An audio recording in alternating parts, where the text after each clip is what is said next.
सागर जिला प्रशासन को हाई कोर्ट से बड़ा झटका लगा है। पुराने बस स्टैंड से बसों के संचालन पर रोक लगा। नए बस स्टैंड से बस परिवहन सेवा शुरू करने के फैसले के विरुद्ध बस संचालक विमल ठाकुर और अनुपम भट्ट द्वारा कलेक्टर के फैसले को चुनौती दे दायर याचिका पर कोर्ट ने नए बस स्टैंड से बस सेवा शुरू करने के आदेश पर स्टे लगा बस ऑपरेटरों को बड़ी राहत दी है। इस फैसले की जानकारी के बाद बस ऑपरेटरों, पुराने बस स्टैंड के दुकानदारों, व्यापारियों में हर्ष की लहर है और वहीं से लोकतंत्र में जनहित को देखते हुए जो फैसला न्यायालय ने दिया उस पर खुशी मना न्यायपालिका का आभार भी जाहिर कर रहे हैं। साथ ही उन्हें पूरी उम्मीद है कि इस मामले में आगे भी उनके पक्ष में फैसला आएगा। बस ऑपरेटर की तरफ से अधिवक्ता ब्रजेश दुबे ने यह याचिका दायर की थी, जिस पर न्यायाधीश डी.के. पालीवाल ने सुनवाई उपरांत जो तर्क याचिका में पेश किए उस पर स्थगन दिया है और प्रशासन को नोटिस तलब कर अगली सुनवाई में अपना पक्ष रखने का भी आदेश दिया है। प्रशासन को इस मामले में इसलिए झटका लगा कि कोर्ट ने कलेक्टर के फैसले को उनके अधिकार क्षेत्र के दायरे से बाहर बताया। साथ ही कुछ अन्य बिंदुओं का पालन भी नियमानुसार नहीं होने से इस फैसले पर रोक लगा। यथावत पुराने दोनों बस स्टैंड से बस सेवा परिवहन संचालन शुरू करने के निर्देश दिए हैं। सागर जिले के कलेक्टर महोदय द्वारा दिनांक 10/5/2024 को एक आदेश निकाला, जिसके तहत उन्होंने जो वर्तमान में सागर का बस स्टैंड था शहर का, जिसे हरि सिंह गौर बस स्टैंड कहते हैं, और एक प्राइवेट बस स्टैंड जो कि पूर्व में एमपीएसआरटीसी का बस स्टैंड भी था, वहाँ से बसों का संचालन बंद करते हुए जो शहर से लगभग 15 किलोमीटर दूर एक नया बस स्टैंड बनाया गया है सागर में, जो कि नोटिफाइड नहीं है, उस वहाँ से बसों का संचालन करने हेतु उन्होंने समस्त बस संचालकों को निर्देश दिए।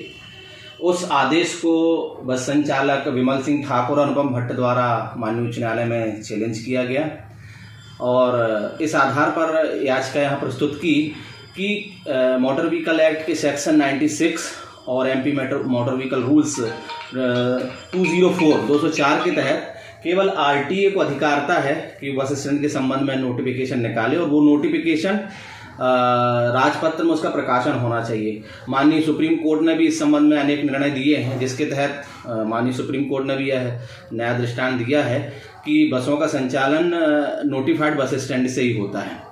इसके साथ साथ अन्य यहाँ पर आधार लिए गए कि जो बस स्टैंड है वो काफ़ी दूर है, लगभग 15 किलोमीटर शहर से दूर है। वो जो भूमि पर जो भूमि बनाई गई, जिस भूमि पर वो बस स्टैंड बनाया गया है, वो भी एक्चुअली में दूसरे हेड के लिए वो अलॉटमेंट हुआ था। इन सारे मुद्दों को यहाँ पर माननीय उच्च न्यायालय में चैलेंज किया गया और आज उसकी सुनवाई हुई। माननीय उच्च न्यायालय के न्यायाधिपति डी.के. पालीवाल साहब की खंडपीठ पर आज उसकी सुनवाई हुई, जिस पर माननीय न्यायालय ने प्रथम दृष्टया यह पाया कि जो कलेक्टर का ऑर्डर है वो अधिनियम की धारा 96 और motor vehicle rules Madhya Pradesh MP motor vehicle rules की रूल 204 के विरुद्ध है। यह पाते हुए माननीय उच्च न्यायालय ने याचिका पर अनावेदकों को नोटिस जारी किए और जो कलेक्टर का ऑर्डर था 10/5/2024 का नए बस स्टैंड से संचालन करने के लिए, पुराना बस स्टैंड का संचालन बंद करने के लिए, उस पर स्थगन दिया गया है और नोटिस जारी किए गए हैं। ब्रजेश दुबे, एडवोकेट। ये फैसला यात्रियों के मतलब पक्ष में आया है। बस ऑपरेटर तो कहीं भी चलाने को हमेशा तैयार रहते हैं, मगर यह एक आम आदमियों को बड़ी सुविधा राहत ने दी है। तो मैं आप लोगों के माध्यम से यह कहना चाहूँगा कि आम यात्रियों की तरफ धन्यवाद, और यात्रियों को जो हम लोगों ने स्ट्राइक की थी और उसमें जो उनको परेशानी हुई है उसके लिए मैं फिर क्षमा मांगता हूं। और आपसे को लेटेस्ट पोजीशन जो जबलपुर का हाई कोर्ट है वह हमारे संरक्षक महोदय श्री जय कुमार जैन बताएंगे। अतुल भैया आओ यार। कोर्ट ने वो कौन सा तर्क आपका स्वीकार किया है जिस पर स्टे मिला है कि ये पिटीशन अपनी WPP 16/557/20/2040 में चुनौती दी गई थी। लड़ाई नहीं थी, जनता जो परेशान हो रही थी, 10 किलोमीटर 12 किलोमीटर उनको जाना पड़ता था, 40 रुपये किराया और 100 रुपये उनको ऑटो लग रहा था। वो सारी पब्लिक त्रस्त थी। तो उसके परिप्रेक्ष्य में ये जो न्यायालय ने दिया है तो हम लोगों के लिए बड़ी प्रसन्नता है कि कम से कम यात्रियों का हित देखते हुए वो जो नियम के अंतर्गत शासन ने जो निर्णय दिया है तो बड़ी प्रसन्नता है हम लोगों को। सभी संगठनों ने और सभी संगठनों जो समर्थन दिया था हमको, उन लोगों के भी हम आभारी हैं। ऐसा सहयोग बना रहा है। की बात सुनी गई। भाई प्रशासन चुनौती लड़ाएगा तो नियम से कानून से है, हम लोग लड़ाई लड़ेंगे।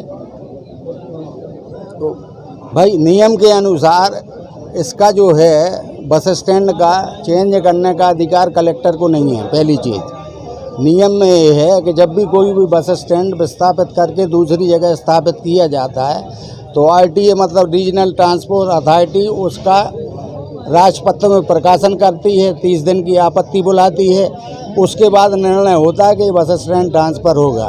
तो वो कोई शासन द्वारा प्रक्रिया नहीं जारी की गई, कलेक्टर द्वारा आदेश निकाल दिए गए, जबकि कलेक्टर को कोई अधिकार नहीं है। तो वही तर्क रखते हुए अधिवक्ता ब्रजेश दुबे द्वारा वो पिटीशन दायर की गई और कोर्ट में उसको मानते हुए स्टे दे दिया गया और 22 जुलाई की सुनवाई लगी है।